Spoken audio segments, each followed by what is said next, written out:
ஒரே ஒரு 5 லிட்டர் இதய மந்த்ரா கடல் எண்ணெய் பேக் ஒரு மாசம் முழுசுக்கும் அத்தனை சமையல முடிச்சு விடலாம். இதய Mantra.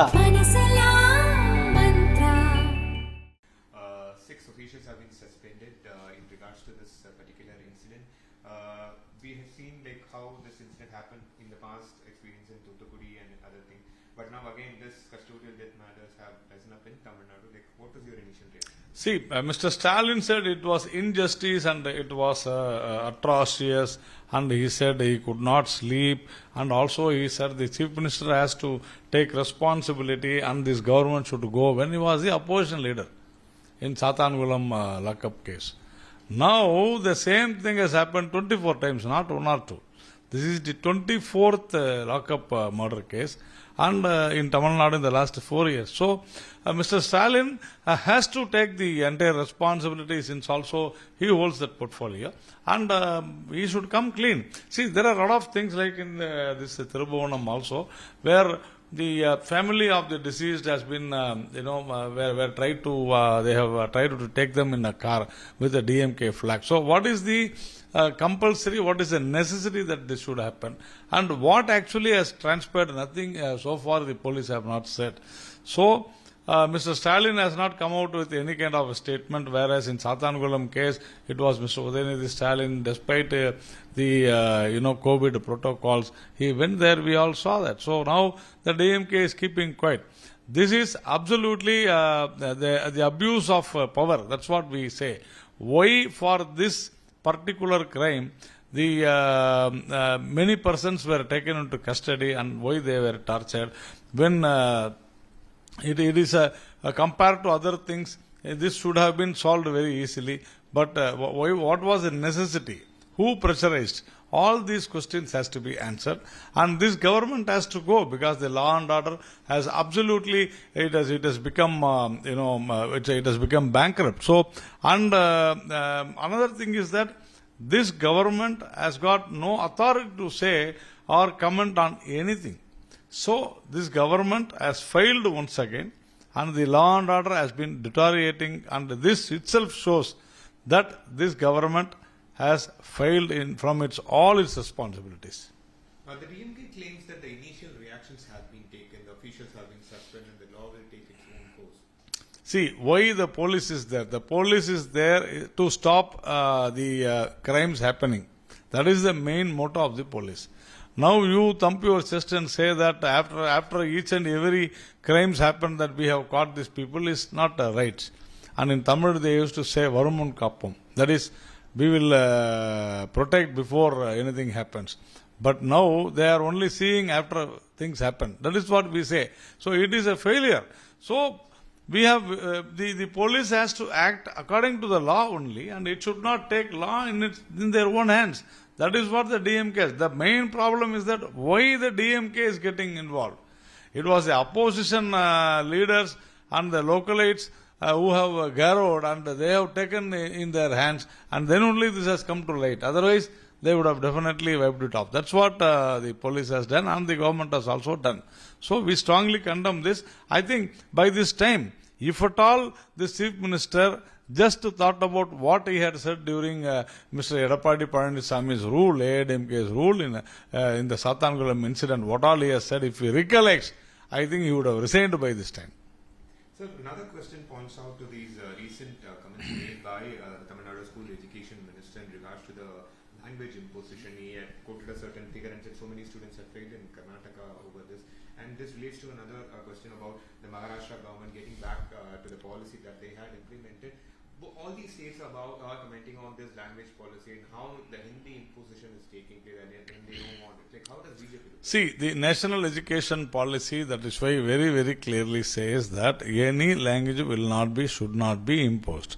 It was just a 3-language policy, and nobody forced Hindi. But whereas in Karnataka, it was forcibly Hindi was taught as the 3rd language. We have to understand the difference. So, it has got nothing to do with national education policy. We have to understand this. Wherever, suppose in, say in Kanyakumari, you can have Malayalam because it is very close to Kerala. In the Krishnagiri or Dharmaburi district, you can have Kannada or Andhra, Telugu. So, we have to leave it to the student's choice or the parent's choice. So that is how we should have done. But unfortunately, clubbing all these things, they are trying to confuse it with the imposition of Hindi. It is not so. Even in Maharashtra, the resolution for Hindi which has been taken, we have to understand this. Sivaganga மாவட்டத்தில் ஒரு 27 வயதுடைய ஒரு temple worker வந்து போலீஸுடைய custodial torture இறந்ததா வந்து சொல்லப்படுது. Opposition தரப்புல வந்துட்டு இந்த இஷ்யூவை வந்து பேசிட்டு இருக்காங்க. இந்த கஸ்டோடியல் டெத் அப்படிங்கிறது கிட்டத்தட்ட தூத்துக்குடி சம்பவம் அப்புறம் நடக்கக்கூடிய ஒரு பெரும் விஷயமா பார்க்கப்படுது. பாஜக சார்பில் இந்த விஷயத்தை நீங்க முதல்ல 2020 சாத்தான்குளம் லாக்அப் மரணங்கள்ல நடந்த பொழுது அன்றைய எதிர்க்கட்சி தலைவர் திரு மு.க. ஸ்டாலின் அவர்கள் சொன்னதை இப்பொழுது நான் நினைவு கூர்ந்து பார்க்கிறேன். இது அநீதியானது, எனக்கு தூக்கமே வரவில்லை, இதற்கு முதலமைச்சர் பொறுக்க வேண்டும், இனி ஒரு நிமிடம் கூட இந்த அரசாங்கத்தில் இருக்கக்கூடாது, தாமதிக்காமல் உடனடியாக முதல்வர் ராஜினாமா செய்ய வேண்டும் என்றெல்லாம் பேசினார். அப்படிப்பட்ட அன்றைய எதிர்க்கட்சி தலைவர் இன்றைய முதலமைச்சர் திரு மு.க. ஸ்டாலின் அவர்கள் உண்மையிலேயே சிறிதாவது தான் சொன்னதை சிந்தித்து பார்த்தால் இந்நேரம் ராஜினாமா செய்திருக்க வேண்டுமா வேண்டாமா என்பதுதான் கேள்வி. இரண்டாவது, இன்று கூட 24வது லாக்அப் மரணம். இது இன்று மட்டுமே நிகழ்ந்தது. இன்று 4 வருடங்களில் 24வது லாக்அப் மரணமாக நடந்திருக்கிறது. இது மிக மிக அநியாயமானது. இது முழுக்க முழுக்க அதிகார துஷ்பிரயோகம்.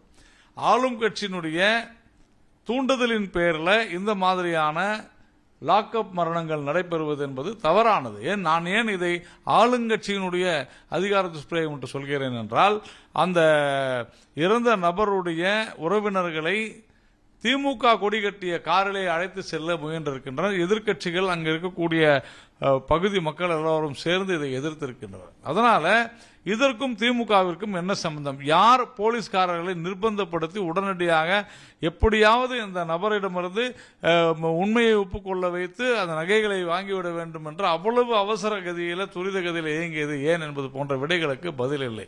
தவிர வருமுன் காப்போம் என்று சொன்னவர்கள் இப்பொழுது அன்றைக்கு சொன்னீர்களே, குற்றங்கள் நிகழ்வதற்கு முன்னால் தடுப்போம் என்று சொன்னீர்களே, வருமுன் காப்போம் என்று சொன்னீர்களே, இப்பொழுது கேட்டால் வந்த பின் பார்ப்போம் என்று சொல்வது ஏன்?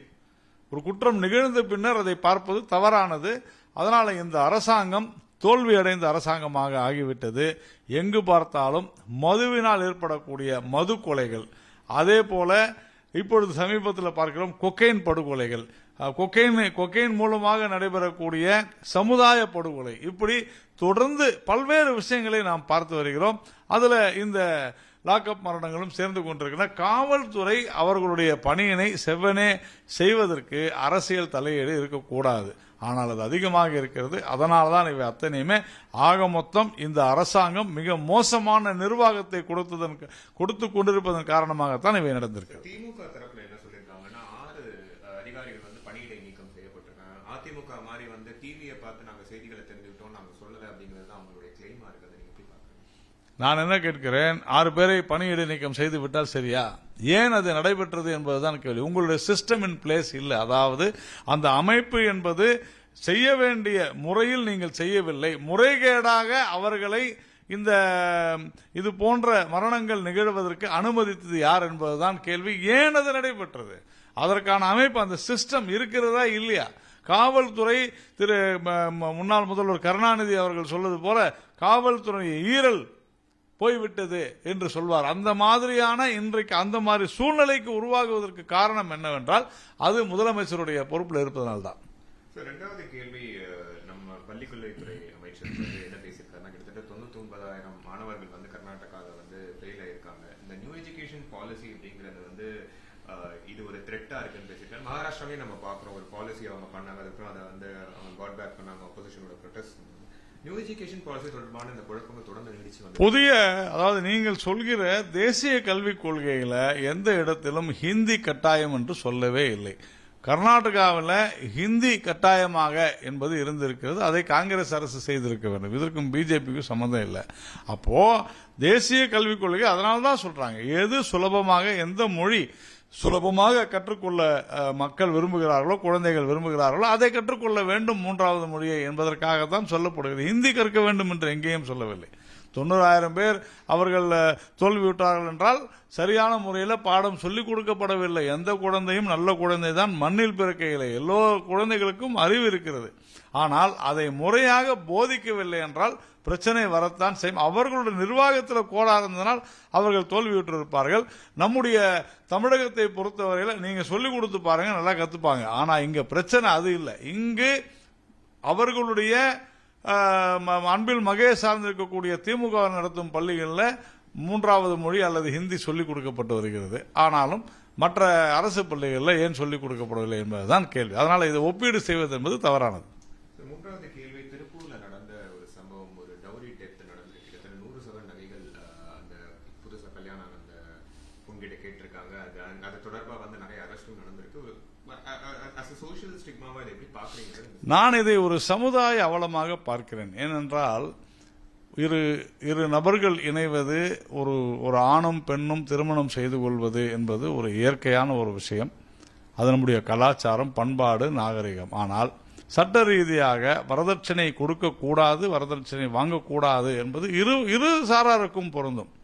அப்படி இருக்கையில் நான் இவ்வளவு வரதட்சணை கொடுத்தேன் என்று அவர்கள் எப்படி சொல்கிறார், அதுவே தவறு என்று நான் சொல்கிறேன். அப்பொழுது அது போன்று மற்றவர்களை இந்த வரதட்சணை வாங்க தூண்டியது கூட தவறுதான்.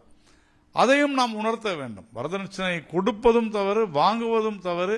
அப்படிப்பட்ட ஒரு சூழ்நிலையில் இது போன்ற ஒரு அவலம் நடப்பது என்பது இந்த மரணத்திற்கு, அந்த ஒரு இளம் பெண்ணுடைய அந்த நடவடிக்கைக்கு காரணமானவர்கள் கடுமையாக தண்டிக்கப்பட வேண்டும். அதே வேளையில் இந்த வரதட்சணை கொடுத்தது அவர்களையும் இந்த சமுதாயம் புரிந்து கொள்ளும் அளவிற்கு ஒரு நடவடிக்கை எடுக்க வேண்டியதும் அவசியம். அப்பொழுதுதான் இது தொடராது காக்கப்படும் என்று நம்புகிறேன். நீதிமன்றங்களும் சரி, காவல்துறையிலும் சரி இந்த விவகாரத்தில் எந்த விதமான ஒரு அழுத்தத்திற்கும் பணியாமல் இனியும் இது போன்று தமிழகத்தில் தொடராமல் இருக்க வேண்டும் என்று தான். சாதாரண குடும்பங்களில் கூட இப்பொழுது வரதட்சணை கொடுப்பது என்பது ஒரு மிகப்பெரிய பெருமையாக பேசப்பட்டு வருகிற அச்சத்தை நாம் பார்க்க முடிகிறது. இவையெல்லாம் தவிர்க்கப்பட வேண்டும்.